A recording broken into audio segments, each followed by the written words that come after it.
There are problems above a certain size and complexity that would take a traditional computer an impractical amount of time to solve. Enter quantum computing. All computers rely on a fundamental ability to store and manipulate information.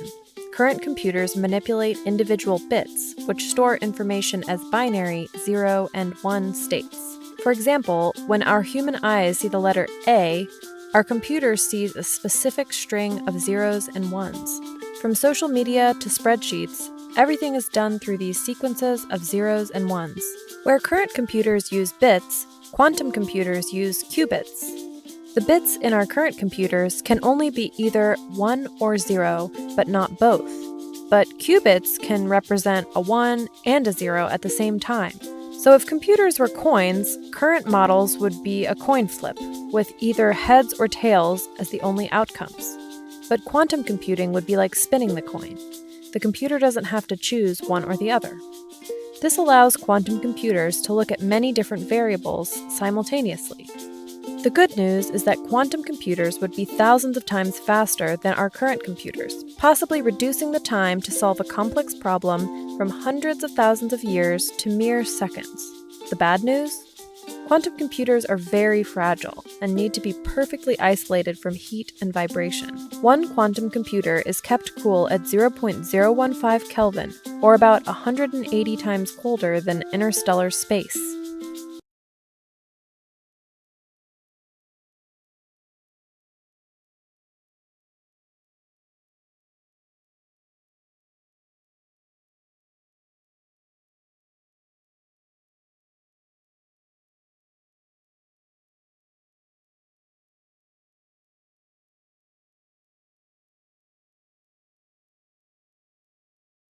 If you've followed me over the years, you've seen the veritable cornucopia of videos I've put up about Cern. Cern, Cern, Cern, on and on and on and on it goes. I had Anthony Patch on with me for about 4 months. We did a couple of shows a week. If you were not aware of that, it's been going on for quite a while. It was going on for quite a while. Anthony went his way. I went my way. We don't agree about everything, but still, same arena is what it is. Now, everyone's seen these videos and these clips right here. Everybody has seen Geordie Rose, the finance guy behind the D-Wave quantum computer, explain that it's like an alien, it's like kneeling at the altar of an alien god. We've all heard them ad nauseum talking about pulling resources out of other dimensions and storing them in the qubit, which is the chip that runs the D-Wave quantum computer. But this video is going to be able to prove to anyone that you know exactly what these guys are doing with their own word. A lot of people think that Geordie Rose is the inventor of the D-Wave. Geordie Rose is the money man behind D-Wave. This guy, for the most part, is one of the brainchilds. Quantum computers allow us to access hidden features of nature, new dimensions, and if we can access these sort of hidden dimensions at scale, we could have unimaginable computing power. Okay, so we've all heard that ad nauseum. These guys are not shy about it. They are straight up telling us they're pulling other dimensional beings and information from these beings, the all-seeing gods, whatever you want to call them, and they're bringing them back. Okay, if you guys remember, several months ago, I put out a video where the people at Kindred, which is the creator of the D-Wave, the finance guy behind the D-Wave quantum computer, Geordie Rose, he started a website, and I put it up. I'm going to say I was the first one to put it up. And when we put the website link up, there was nothing on it. It was, okay, so you see that. I put this up a long time ago, and now this plays. Now, real quick, let me show you somebody. These are drawings done by a writer called H.P. Lovecraft. H.P. Lovecraft is a very strange person whose both of his parents ended up committed. This guy admittedly had night terrors, and he wrote, quote unquote, science fiction. Parents were committed. He wanted to be a professional astronomer, but never finished high schools. He was best buddies with Harry Houdini, another person who was deeply steeped in the occult. He wrote 100,000 letters in his lifetime, didn't like sex. He suffered night terrors. He inspired Batman, Black Sabbath, South Park, and more. He's not buried under his headstone. And Kulu is one of the drawings I was just showing you. Now, why am I talking about H.P. Lovecraft? Well, because I'm not the only one talking about H.P. Lovecraft. I knew there would be something about the occult. Now, listen to this. Here's a video I put up about a year and a half ago, and it clearly shows Cern alluding to the Mandela effect. These guys were basically flaunting, or they were playing along, basically telling us that they were behind the Mandela effect. Now, why am I showing you H.P. Lovecraft? Why am I talking about the Mandela effect? Okay, here we go. Here's Geordie Rose in his own words explaining that what they're pulling through from other dimensions, it wouldn't be accurate to call them demons because demons doesn't quite sum it up. In this video right here, you're going to hear Geordie Rose in his own words explain that they have opened a literal tsunami and that mankind is not going to be ready for this. Here's Geordie in July talking about the Mandela effect, the quantum key to the pit, and the rumors that Cern and D-Wave are behind the Mandela effect. In his own words. Over the years there, I got sent pajamas, a whole bunch of stuff. There's lots of interesting things that happen when you build something like a quantum computer.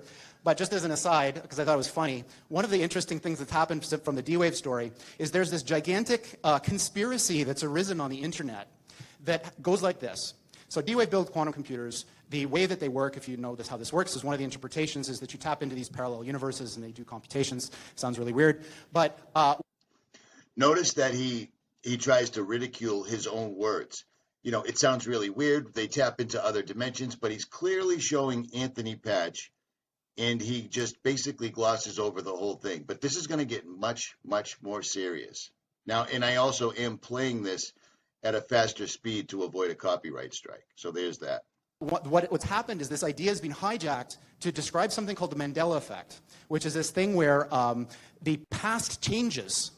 So think about something you know to be true from the past. And then imagine you went out on the internet and you can't find it at all. It's not there. It doesn't match with your experience. So these people think that D-Wave is responsible, and Cern. And of course, the quantum key to the abyss factors into it somehow. I'm not exactly sure how. Okay, so that's just D-Wave. I did that for about 15 years.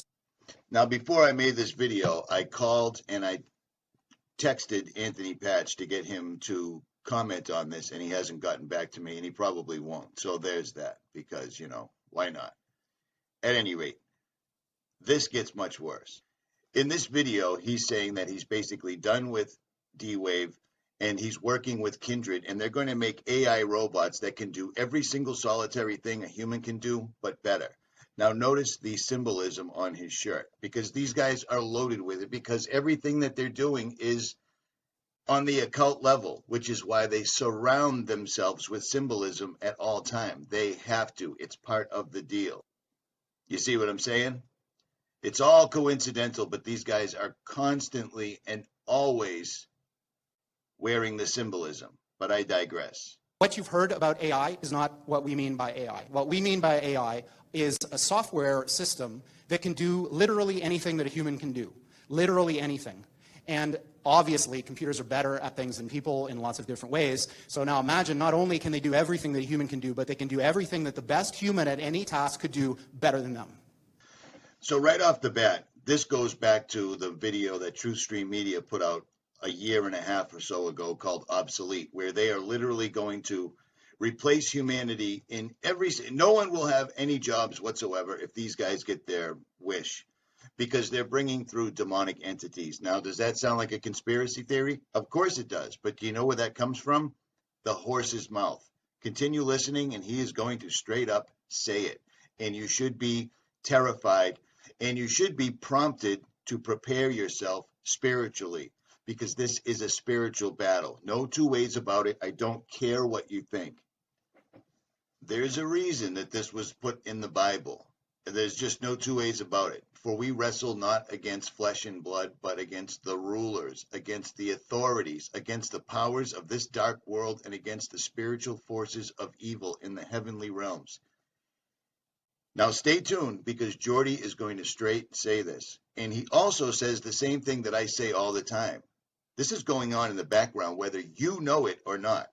He also alludes to the fact that everyone's worried about the healthcare plan and sports and television and the news and politics while this continues to march on in the background. Now listen. This guy is the guy behind the D-Wave quantum computer, the only quantum computer in the world that is accessing other dimensions, according to what they are telling us. He is telling us that we are on the verge right now. So pay attention, because what he is going to say should shape your entire future. So what does this have to do with aliens? So Sam Harris, who I quite admire, is a very interesting guy, was reciting this parable at a TED Talk that he was giving, and it goes something like this.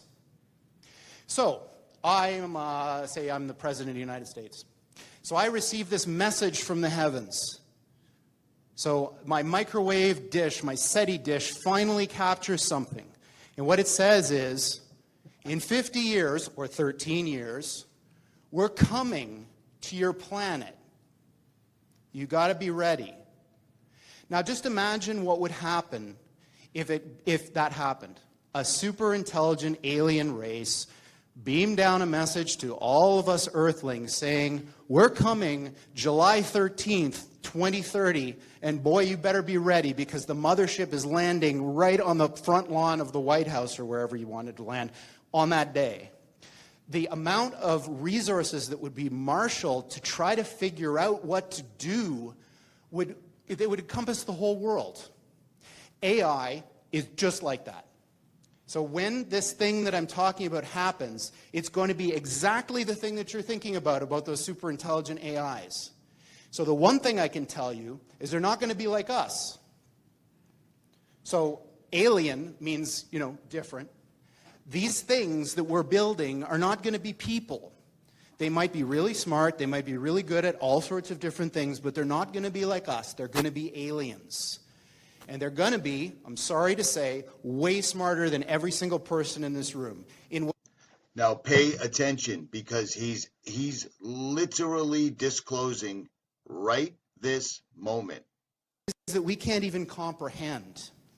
So this, of course, triggers a lot of alarm. One of the guys who talks about this is Elon, who says things like this, like, when you do this, beware.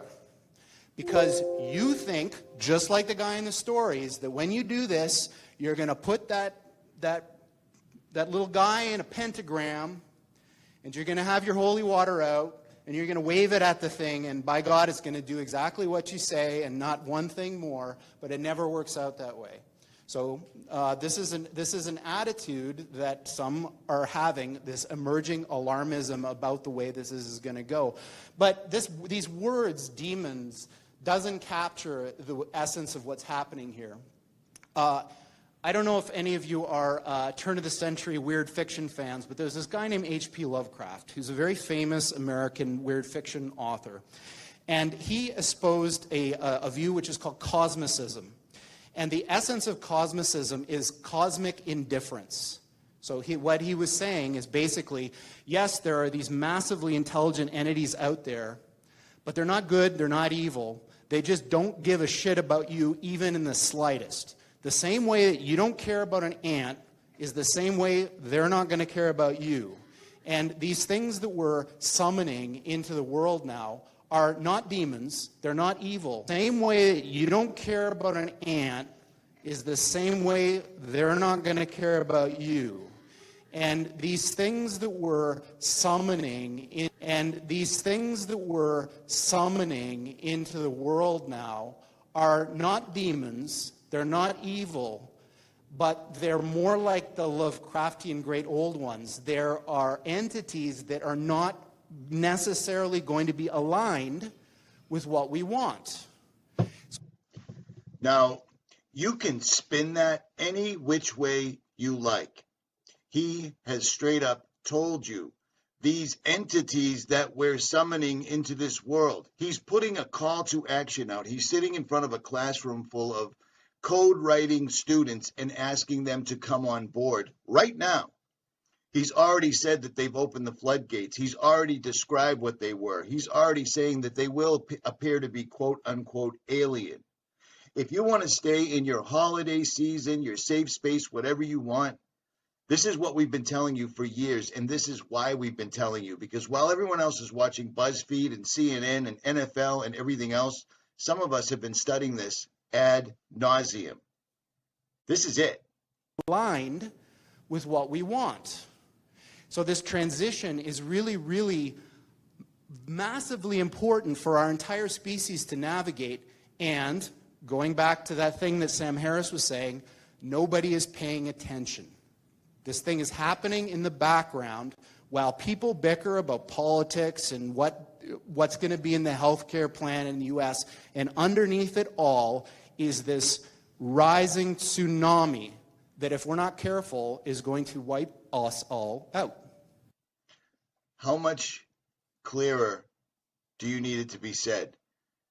This is the guy that started D-Wave. This is the man that's given us a high-speed internet connection to other dimensional beings. He is saying it. Here it is. It couldn't be any clearer. I don't know what else to tell you. So, on that pleasant note, we're hiring people to try to make something like this happen. And of course, you know, this is a very difficult project, of course. And I'm kind of a little bit tongue-in-cheek about all this, like, you know, how bad things are, because it's not really like that. You know, technology is a double-edged sword. Even something like this, it's agnostic. It depends who wields it. If you want to have a say in how all this goes down, you can't sit on the sidelines. If you want to have a say. Do you understand what I'm saying? They are absolutely addressing us straight up. It doesn't get any clearer than that. And he is completely said this. Full armor of God. This is no joke. I haven't seen this information anywhere else whatsoever at all. Richie from Boston, share this. I'm out.